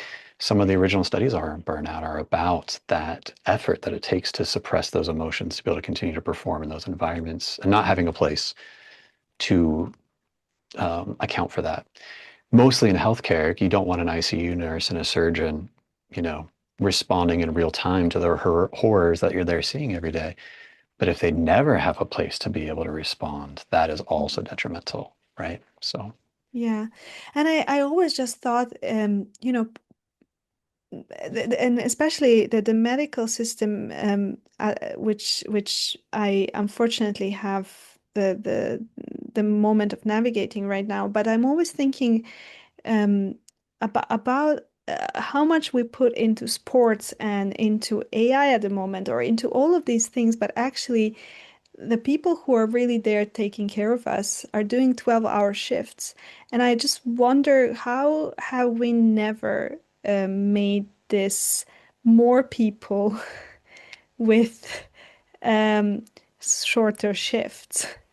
And I mean, I know that it's not sexy, and it looks more lucrative to work on things that don't require that. But I just feel that um, sometimes we are just putting our attention on the wrong things. And I don't know, I know this conversation is not going to change that, but I just wanted to name that. Um, Yeah. because often we're trying to do an inhuman thing, Hmm. uh, and and make it scientifically proven that that's doable, which it just doesn't Yeah. compute. Yeah. I remember growing up, and my mom not having enough time to be with me the way that I would have wanted to have been with her, right? And I think as a child and well, and even to young adulthood, there was a lot of resentment and anger there. But now as an adult, I look and I go, how the hell did she have any time to do any of this stuff? Mm, And I'm like, wow, I have so much more understanding now as an adult and disdain for my younger self for even thinking that in the first place, because I did question her care and support and even affection for me. And it was so misplaced. She had so much of that. She just didn't have the time. And some of those are about constraints and resources. There's just not enough people. And it's not something that she could do herself, right? And so I think it's the same thing when we talk about the healthcare system. A lot of our complaints and frustrations with the lack of quality of care that people feel like they're not getting isn't because these aren't capable people. yeah. It's because their system they have to operate in for the way it is currently doesn't allow them to do their best work. And I think that is really challenging for everyone to see that dynamic instead of just being a part of it. It's, not great. Mm, And I remember there's a John Hopkins is pretty well known for having residency training and their model for that. And they used to train a lot of the physicians that we have here in the States. It's a really high program, it's really hard to get into. But the person that developed the program has later come out that they had a habit of using cocaine and stimulants, and that the way that they were able to operate so efficiently was through use of a performance enhancing drug to be able to be the attending physician for those long hours. And if you take away that substance, I don't know if any physician can do as well as they did. And if they did, like they're superhuman, but to require that to be effective, oh, and if that's the model that we're basing everything off of, like, this is not a very successful system that we've put in place. It's going to harm everybody. and the saddest thing is that it's actually normalized without taking the information you've just mentioned into account. One thing that I'm feeling as we're talking is that we are kind of in agreement and we are preaching to a choir. Mm, I believe, because the people who would know me or would know you, in a way, they already somewhat agree with us. Um, and they might call us liberal or woke or whatever derogatory term you want to use. But I mhm. wonder, how could we speak to the audience that might be skeptical about what we're talking? And what are you doing when you're in an environment that you feel it in your body? You're like, oh, this just doesn't make sense. But like, what are normally your arguments for the longer term health and especially because a lot of people that come to us, often we can empower them to make different choices, but that often means leaving the systems they're in. Mm. And I don't think that's always a good solution, because if we just continue leaving places, nothing really changes. It's just new people get harmed by the same systems that are already there. So I'm wondering, is there anything that you have developed or you have spoken with people who don't really think like you or like the two of us, that you feel that are good arguments for what we are trying to promote here? Yeah, I think that evidence is getting them to experience it firsthand. Hmm. So if I know for myself, working less emotionally, and when I say that, I mean like emotionally taxing, and seeing a better result, eh, there was no argument for me. It was eye-opening. So Hmm. when I went into my first 5 hypnotherapy sessions as a patient, right, as a client, and I came out, I was like, great. I guess that was really relaxing and enjoyable. 90 days later, nothing else had changed in my life during that time, um, but I could see it on the spreadsheet. And so it didn't matter how I felt about those 5 sessions. It didn't matter how I felt or believed. It didn't matter my personal philosophy, my thoughts of systemic justice or injustice, or what these systems do or do not do. I personally had a more enjoyable life where my performance was, if not the same, better, and that everybody I worked with enjoyed my presence in their life better. They weren't laughing at my jokes anymore because they're terrible, but their ability to enjoy themselves and their team was completely different. And being able to see that change, once your mind's expanded and you have that experience, it's hard to go back. You can decide what contributes to that, what doesn't, and you can try to do more or less of it to see how it helps, and you can experiment with that. But I think that it really is about experience. That's how we learn. And if we don't have a chance to try it or to try something, that's where we're going to stay stuck in doing what we know because it works. And doing something we don't know if it's going to work. And so that piece is the hard part, I think, for most people. And I think the threat is not, I don't know if it's going to work. I think the threat is often, what if it does work? And I might have been wrong for the past 5, 10, 15, 20 years. And I think that's often the problem that Hmm. we encounter is that if it does work, I need to accept that I may have been wrong. And if you have been in this grandiose idea of I'm never wrong and all my decisions are always perfect and I don't fail, I think then it's a challenging, as you said, a very narrow window of Very. yeah, Yeah. yeah. So, so I used to snowboard and I was never a good snowboarder. But I do know that if I went down that run and I didn't fall one time, I was never going to be a better snowboarder. So sometimes we're like, oh, look at that. That was a perfect run. I mean, was it? Was it like really? You know? That was perfect for And you and your yeah, capacities. in that moment, right? Yeah. But if all I ever did was that, how boring. Mm, How freaking boring. And so my own natural curiosity, uh, lack of tolerance for boredom, impulsivity, whatever you want to call that, would always lead me to push just a little bit more, sometimes way too hard and put myself in harm's way, but never being satisfied with that good enough run. And so I do think a lot of people that are caring, interested, motivated, and they want to see more from themselves, from their team, from their organization, from the world in general because of it, there is a piece there where you can kind of hold on to that value and offer them an opportunity to do more of that in a way that's going to challenge some of those things and those conclusions that they've come to before. It mm, may be a different way, but if it gets you more of what you're looking for, it might be worth it. It might be worth being wrong. Um, yeah.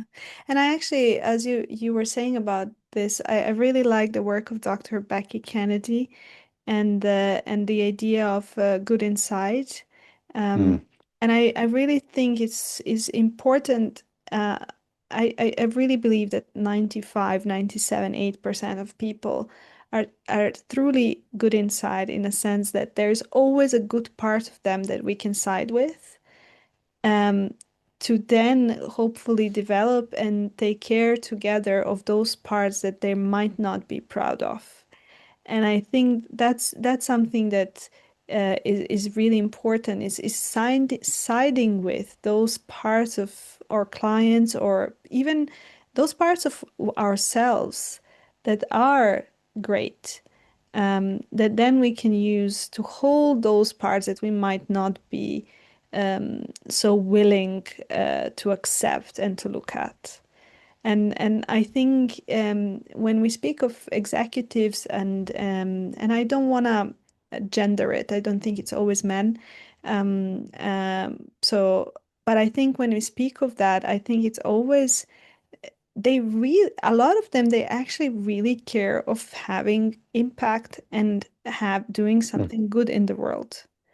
mhm, And often even in their families, it's just that they don't know how and they don't know exactly the impact and the impact they are making. They're too afraid to ask.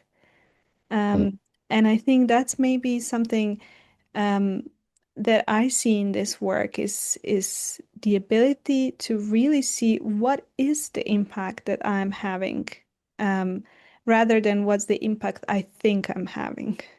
What's your experience with that? And what do people generally get to know once they allow themselves to ask that question? Yeah, I appreciate you not trying to gender it, right? But I do think it is largely a gendered issue, especially in Western cultures, because there's a strong history of talking about logic, reason, willpower, and celebrating stoicism. And Yeah. this idea that logic, reason, and willpower, grit and determination, mind over matter, is what separates a human from an animal. And Mm. we don't want to be animalistic. We don't want to be uh, living in that. And in fact, if we do, we're less than. And the more logical and reasonable and the more willpower and determination and discipline we have, the better or more elevated we are. And there's a lot of strong history of that.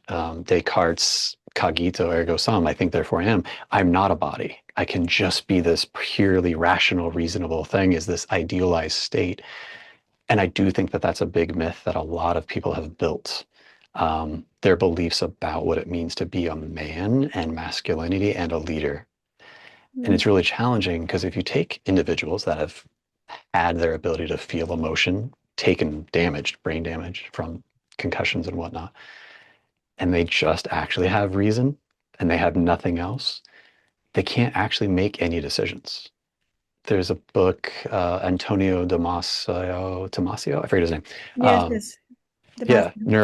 yeah, Damasio, researcher, and he's talking about examples of clients that can't decide if they want to come in on Tuesday or Thursday because they have no emotional center.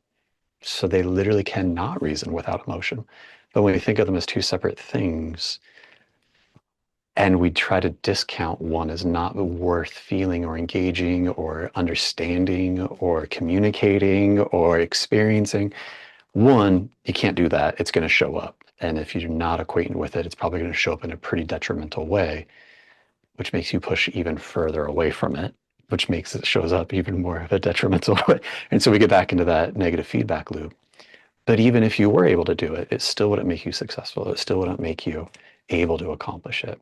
And so this idea of being wrong or able to be wrong or change your mind or update your beliefs, this humility of being able to admit that you're wrong or that maybe you weren't right, to know that that might be more helpful at making an impact than anything, and that all the emotions that show up, guilt, insecurity, fear, resentment, frustration, anger, the better you are acquainted at feeling them, understanding them, identifying, and then working through them, the easier it is to put those two together. And then you actually have more impact, more power. You can actually show up the way you want to, and actually achieve some of those ideals a little bit easier And than without actually, it. the movement you made is the movement of alignment. And this is what we are up for. It's not one over the other. It's one aligned with the other. Which I think often kind of one or the other gets the better of us. And I think the work is to really be able and practice how to find one's center in between those two. I Yeah. struggle with that every day. And I don't Way think, too much of one and way too much of the yeah. other. And Yeah, I trying to think get them together. that it's not about the ideal, but I think it's the awareness that it's those two that need to communicate and giving them Hmm. as much space as they need to do so and not rejecting one or the other. I think um, is is kind of the dance of life almost. But I think that what we have done as a society is really gone into an extreme and kind of trying to center back because I think having only it's not only feeling your emotions and not using the cognitive part because I wouldn't want to be next to a person like that. Um, but I think it's really knowing how to dance that dance and allowing oneself to at times be more into one or more into another, knowing that that's our capacity and that's the state, and forgiving ourselves that we don't have capacity for one or the other, because sometimes we need to shut down. It's useful. We need to be very cognitive, make really quick decisions, very, very cutthroat. Whereas at the other times, it is useful to just completely fall apart and just bring them all out and put the brain aside and just regress a little bit. And I think it's not about perfection and idealism, but it's just like accessing different states at different times, which are all useful in a way. Yep. Are you going to squeeze that really delicate, fragile thing with all of your might? Or are you going to barely touch that heavy weight? Uh, you have to be adaptable to the situation you find yourself in. It's being able to discern and apply that skill across that spectrum. Yeah. Yeah. And be bad at it because you're going to make Yes, mistakes. exactly, exactly.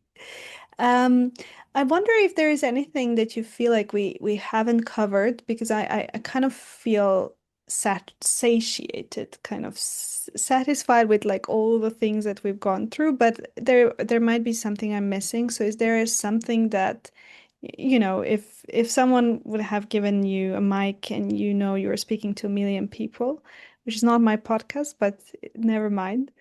Um, what is it that you've really burned to transmit? So I do think the common theme through most of this, right, is this idea that historically we have believed that success requires sacrifice, right? And often it's our relationships or our health, or like you mentioned, okay, I have to leave this system. So I'm sacrificing my access to wealth, even, right? And I actually don't believe that. I think that is 100% a myth. I do think a lot of people experience that for really good reasons. But I actually believe that lasting, real, sustainable success is built through our well being, not at its expense at all. And I think what we're talking about is how do you do that? Like, it's easy to say that, right? But like, what are the steps? What are the policies? What would you expect? What are the challenges societally, internally, and on your team? Um, and so I think that's what we've been talking about. And I do think that that message is important for people to be able to hopefully sit with. I could be wrong. I'm sure there's more important messages out there than that. But for me personally, and with the clients I work with, that's something that consistently shows up. And if you were to summarize, what would be the things that are needed in the how do you do that part?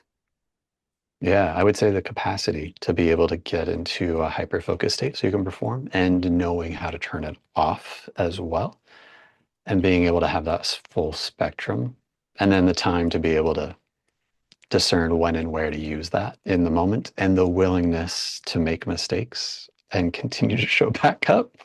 Um, and then there's a bunch of techniques and paradigms and healing modalities that can help you Mhm. provide that for yourself. Um, but whichever one works for you at that moment in your journey at your time is experiment of one, right? So, Yeah. And I think I would add to that is the ability to receive and ask for help. mm, yeah. And I think that's often what I see with leaders. There is something that my therapist told me is that you can forcefully take something away from a person, but it's very hard to forcefully give them something. Mm, There are extreme cases which I don't want to name because they are not nice, um, but it's often very hard um, to support someone to become receptive. It is our work, but I yeah. think with leaders, it's often the hard part of doing that work, which is supporting them in knowing that they can also receive care, knowledge, training, coaching, therapy, and that they can be supported. They don't need to be this inexhaustible source of support, and they need to have their own chargers so that they Hmm. can be the support for others. And I don't know if you have anything to add to this, but I felt that it was a piece that often is a stumbling block for a lot of people to even get the help they need. Yeah, being able to ask for help is a pretty solid sign of strength and that you have the capacity to be helped, right? Um, if Mm. you can't raise your hand and ask for help because of shame, blame, guilt, or fear, that is probably that first initial block that you have to be able to address for you to be able to make that transition. I think that's a great call out. Yeah. Without that, the rest of it's hard to come by for sure. Yeah. And since we were speaking that although we can't say it's fully a gendered issue, it is to a great extent a gendered issue. Mm-hmm. And I wonder what were your when it comes to gender, what were Mm-hmm. the things that you had to struggle, which were societally um, kind of imposed Mm-hmm. for being a man, and even now the distinction of being a white man. Mm-hmm. What does it mean for you? And I think sometimes it's also a impediment to getting help. Like I have privilege. I'm in this country that's wealthy, or that we have access to things, although I know that the US is a very polarized Mm-hmm. and you can find everything, but it often also stops you from acknowledging your pain and hurt. And I do think that a lot of men are underserved Mm-hmm. in the help they need because we've learned how to speak the language of women, how to get there, how to get to them, to know that to tell them, look, this is how it looks like when it's bad, and this is why you might need help. But I think it's really hard for men still. So what's been your journey, and how do you see yourself in that field? Yeah, I do think that growing up as like a cis het man and a white man, right? There's a lot of privilege there. I actually find myself very fortunate because some of the impulsive behaviors that I had as an adolescent, if I wasn't those things, would have put me in harm's way. And probably, honestly, in a like a revocable way. So I feel very grateful and honored to be able to have the existence that I have now. Um, because there are a lot of people. So I have ADHD. I was diagnosed much later in life, but as a kid, if I knew now, it was blatantly obvious, but we didn't have those resources then. But if you were to go to an AA meeting, NA meeting, if you were to go to juvenile detention center and you were to work with any of these youth, the percentage of that population that has ADHD is much higher, like astronomically higher than you would expect for anything else. And I consider myself fortunate that I didn't end up in those arenas. And that even the arenas I did end up in, I've been in numerous car accidents, I've had lots of head injuries, that I was able to recover from those, either financially and physically. But it's pretty wild to think that without those privileges, without that access, it would be a pretty challenging life. And there's a lot of people out there. Not that it wasn't challenging as it is, but a lot of it comes down to no one's paying attention. Hmm. Are your bills paid? Are you getting good enough grades? Are you not a complete jerk to be around? Okay, great. You're doing good. You get a scorecard of an A. Enjoy. Whether it's not an actual, I did not get A's in school, but no one's really looking beneath the surface on that. And they're like, oh, it's boys being boys. And it's actually not healthy. I think that's like dismissive. We talk about like thought terminating beliefs, like it could always be better, or there's people that are starving. So, whatever the thing is, boys will be boys is such a thought terminating cliche that does everyone a disservice because those boys are not getting the support they need to handle their impulsivity, to develop that part of their brain that's going to allow them to access their emotions in a way that they can actually digest them and act on them in a way that's not going to harm themselves and or others. And if they don't have that, they continue to operate in the world. It doesn't go away, it only gets worse. And what it costs them over their lifetime is exponential. And because boys grow into men that are in positions of power and authority, it creates and perpetuates systems that harm themselves and everyone else as well.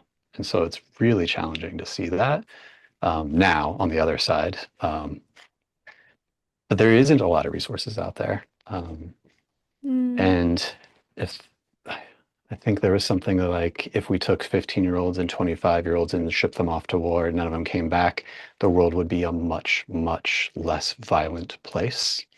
I do think that that's probably true and also horrific. And so it just shows what we're doing, the boys will be boys, is not actually a viable solution. Mm. And again, I feel that sadness that I felt when you've said that story because I oftentimes think how privilege actually stops healing. Mm, And because we think and label we think of someone and label them as privileged, we never really get curious about their experience. mm, And I know that why would one? Uh, but on the other hand, I really don't think that someone who isn't hurt themselves will hurt someone else. And so I really feel that um, it is really important what you've just said to find ways, language, and resources to reach boys in ways that resonates with them. Not in ways we think they should think, but really in ways that speaks their language.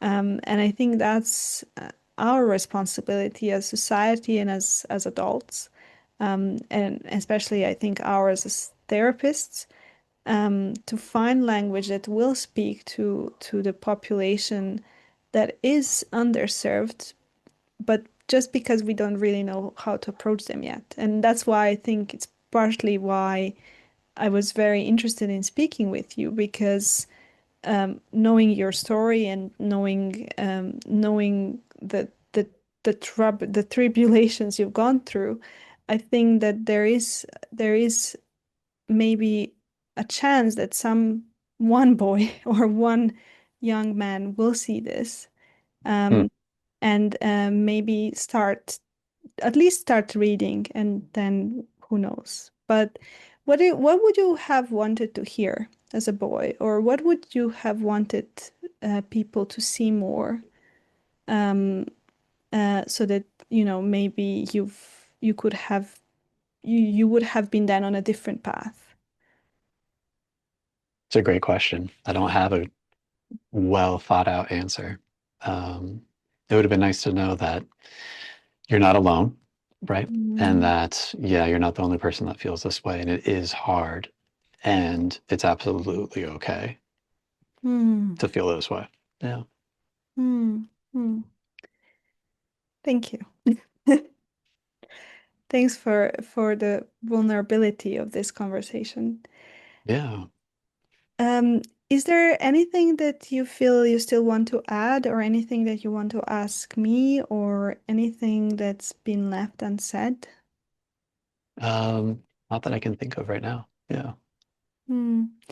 So, one of the last questions I ask is there anything absurd about you that not many people know about? Meaning, is there anything that's not necessarily connected to you, or not people would not connect just because they know who you are, Hmm. but somehow it is still part of you? Um, an unintegrated part of me. Let's see. I think I get typecast. I think people think I'm a pretty serious, calm person. And sure, yes. And also, I'm a pretty silly person as well. Um, I will sing songs to myself that are nonsensical because I can never remember the words to songs. So I will be singing a song that will be my own made up song every day, or humming a tune to something that's completely different. Mm. And there's a lot of levity and silliness. Yeah, that I don't think a lot of people would be like, that's the same person. Okay. Yeah. And is there a book that you really like to gift to people? Uh, or Mm. is or do you adjust the gift to the person? Yeah, I enjoy reading a lot. It's probably one of my first passions because I didn't feel like I could talk to a lot of people. And I definitely felt like authors spend a lot of their time and expertise writing it down if we just take the time to read it. And for me, I could slow down or speed up when I was reading versus like someone else talking or in a classroom or even watching a video. And so it really was easy for me. So I enjoy being able to recommend books to people. It depends on where they are, who they're with, what they're struggling with. But I do think that there's a book out there, and it's a nonfiction book for writers writing about writing. Mhm. So it's K.M. Weiland. She's an author, and she talks about the different archetypes that people go through. So it's based off of kind of like Jungian, but also like all of the stories we tell about ourselves and others. And in there, she has these big archetypal characters, their values, their beliefs they have about the world themselves and their place in it. And I guarantee you that if you read that book, and it's so dry, and it's written for writers about writing how to make a good story, you will see yourself in every single one of those characters through your life and the values that you held then that you no longer do, and the struggles that kept you stuck at that time. And I do think it's a nice way of being able to see what's next for yourself because you can read ahead and see the next character or archetype because it is kind of built on psychological progression, which is kind of interesting. So then the title is for writers who write about Uh, so the writing. title is Archetypical Writing for Archetypical Characters Okay. by K.M. Weiland. Yeah. And I also wonder because I struggle sometimes recommending really good books for my male clients that do speak about the problems that we are speaking of. Hmm. Because for my female clients, I always go to Women Who Run with the Wolves, and like they're really beautiful, and they're also talking to the archetypal stories. But I wonder, is there anything for you that resonated which kind of felt like, oh, this really describes my journey as a man. And obviously, there is also the hero's journey. But is there anything that you felt resonates, but it's not maybe the common populistic literature that everyone recommends? That I think is actually one of the problems is most of our Hollywood stories that get turned from novels into movies that get like played over and over again is a version of the hero's journey. And even, Joseph Campbell talking about how the hero's journey is just the one story and it shows up in all the myths. I actually think that's a really narrowed perspective. That is what's keeping men stuck because it's told from this like warrior perspective. And so it is the sacrifice of self in the pursuit of the goal to slay the dragon. And then it ends. But often that man in the story never gets to live for very long, or they never get to have their happily ever after, or they never get a transition from being a warrior into something else. And most of our pop cultural stories really love celebrating that one, but they don't transition into the next one, or the next one, and the next one. And so those are kind of what I actually like about that book is that it gives you a perspective of what else is out there besides the same story over and over again, which might be perpetuating your trauma. Hmm. Yeah. I love that. I really love that because I never thought because like um women were trapped in the princess archetype for a long time, but men were Yeah. trapped in the warrior one. And it's just now that you're saying that I'm just realizing and I'm now very curious to read that book. Yeah, because that's actually that's exactly what I was after.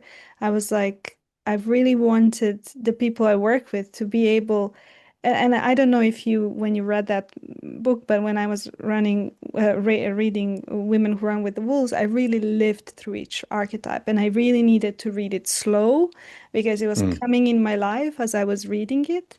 And I still haven't finished because it's lasting. So it's actually quite powerful when you go through those, but it expands your experience in so many beautiful colors, and you're not stuck in this one, I don't know, whatever you're given, like red and brown or whatever.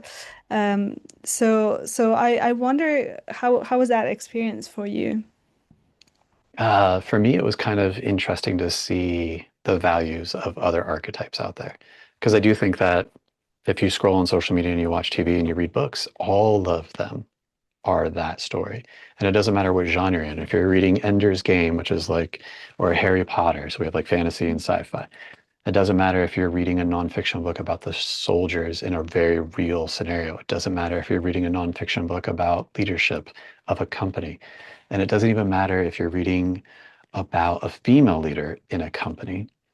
Often the tropes that you're seeing when you're reading every single one of those stories is told from the narrative arc of the hero, the warrior.